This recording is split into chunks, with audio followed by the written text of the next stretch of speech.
من عیبم چییە؟ هیچ کاتێک ناتوانی پێی بڵێ فلان شت وایە و فلان شت وایە. پارەت هەیە، دەسەڵاتت هەیە، کوڕ و کچی زۆرت هەیە، خانووی باشت هەیە، سەیارەی باشت هەیە، خوای پەروەردگار داوێتی تو ئەناسی ئەزیزەکەم، بەڵام کە داوێتی پێت تاقیتی کردوتەوە بەو نیعمەتە. لە ئیسلامە سەرسامبوون بە خۆت بوونی هەیە. ئینسانێک کە بە خۆی سەرسامە لای خوای پەروەردگار خۆشەویستە، لە لای پێغەمبەر صلی الله علیه وسلم خۆشەویستە. معلومی جەنابتانە کاتێک سەحابەکان لە غەزایەکە ئەگەڕانەوە، جەماعەتی مهاجر و ئەنسارەکان لەسەر ئاو بوو بە شەڕیان. یەکێکیان هاواری کرد یا معشەر الئەنسار، یەکێکیان هاواری کرد یا معشەر المهاجرین، دەستیان دایە چەک کردوتەنی بە گیانی یەکتری.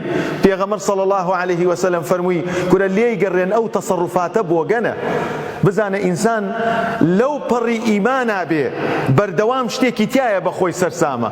بۆچی وتیان مهاجرەکان فریاکەون؟ یعنی ئێمە کەتیبەی سەرخەری پێغەمبەرین صلی الله علیه وسلم، ماڵ و سەرۆت و سامانمان جێشتۆ شوێنی ئەم کەوتوین، بەوە بە خۆیان سەرسام بوون.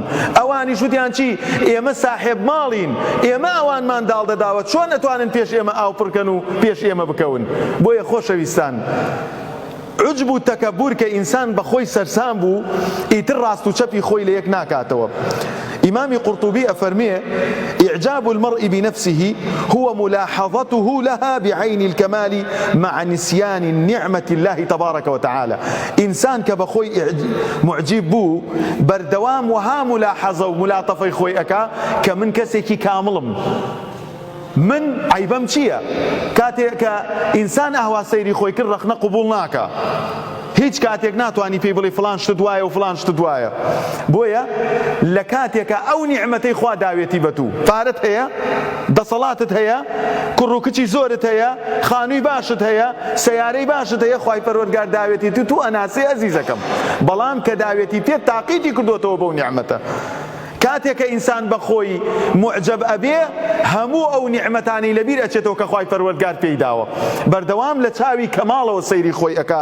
خوا بمان پارێزێ. ابن المبارك رحمەتی خوای لێبێ ئەفەرمێ أن ترى عندك شيئا ليس عند غيرك. ئامان واللهی بە خۆم و بە ئێوە کاتێک کە ئەچیتە هەر شوێنێ خۆت بە خراپترینی خەڵکەکە بزانە. ابن الجوزي رحمتي خوای لێبێ ئەفەرمێ ڕۆژێک وتارم ئەدا 10,000 نەفەر لە بەردەستما بوو، قسەم بۆیان نەکرد.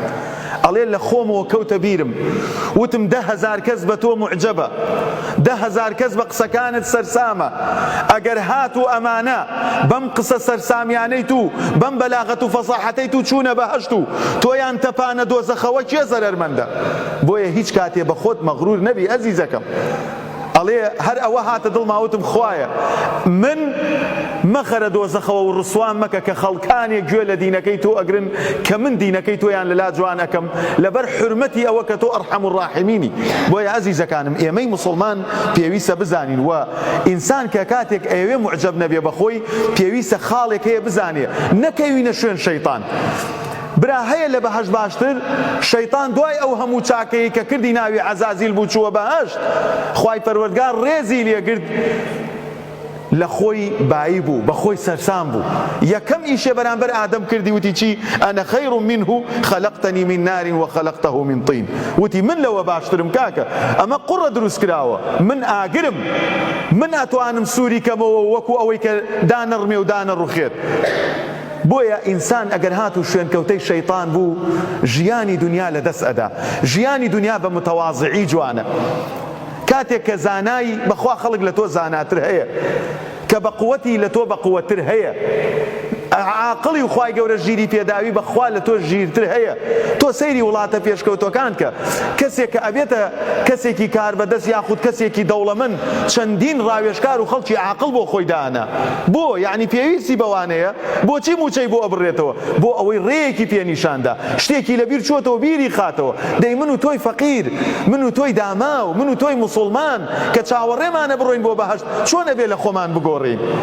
چۆن ئەبێەوە تەسەڕوفاتمان بێ من لە فلان عەشرەتم و ئەو لە فلان عەشرەتە، من ساداتم و ئەو هیچ ئەسڵ و نەسەبێکی نییە، من فلان کەسم و ئەو ئەوەی نییە، من کوڕم زۆرە و ئەو بۆچی ئیش ئەکا و کەسابەت ئەکا، خۆ دوای خۆی خەڵک بۆی ئەخوا.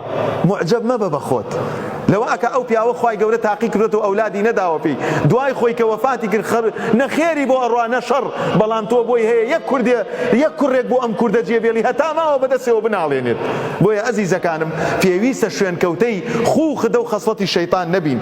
ئیمامی غەزالی ڕەحمەتی خوای لێ بێ ئەفەرمێ العجب هو استعظام النعمة والركون إليها سيكا إنسان كبخوي معجب أبيه هر نعمتێکی هەبێ زۆر بەلایەوە گەورەیە هر نعمتێکی هەبێ زۆر بەلایەوە گەورەیە مع نسيان إضافتها إلى المنعم تبارك وتعالى و ئەو نعمەتە ناداتەوە پەنای چێ منعمە الله نعمەتەکانی ڕشتووە بەسەر بەندەکانە. کابرایەکی سووری لە چەند ڕۆژی ڕابردووە مەبەستم لە عوجبە ئەڵێ کاتێک کە من ڕۆیشتمەوە بۆ ماڵ 3 مانگ کرێم نەدابوو کابرا مناڵەکانمی کرد بۆ سەرجادە زۆر لێی پاڕامەوتم خێرتەگا کۆمەڵە خانوویەک تەیە لێم گەڕێبا لە خانووەکە بم ئینشاءالله هەر دەفعی یەکەم وتی مەجالی تیانێ 3 مانگ پارەت لایە بەخوا نایتەوە ناوی هەر لە کاتی تەسویرەکە ئەڵێ وەڵڵاهی ئێستا شوقەکان ڕماوە وەک من ئاوارەیە ها لەگەڵ منە لە خانووەکە تەسویری ناکەم لەو بەرزۆپەکەەوە دانیشتووە. بۆیە خۆشەویستان ئینسان ساحێب خانوو بێ ناڵێم کرێکی لاسار خەڵکێک دەرکەیتە سەر جادە خوای گەورە ئەویش لەگەڵ ئەوە ئاوارە ئەکە. بۆ ئینسان کە کاتێک معجب ئەبێ بە نەفسی خۆی معجب ئەبێ بە ماڵ و سەروەت و سامانەکەی خۆی معجب ئەبێ بە دەسەڵات و تواناکەی خۆی ئەو نیعمەتەی لەبیر ئەچێ کە خوای پەروەردگار داوێتی پێوی لەسەر ئەوە تاقی ئەکرێتەوە.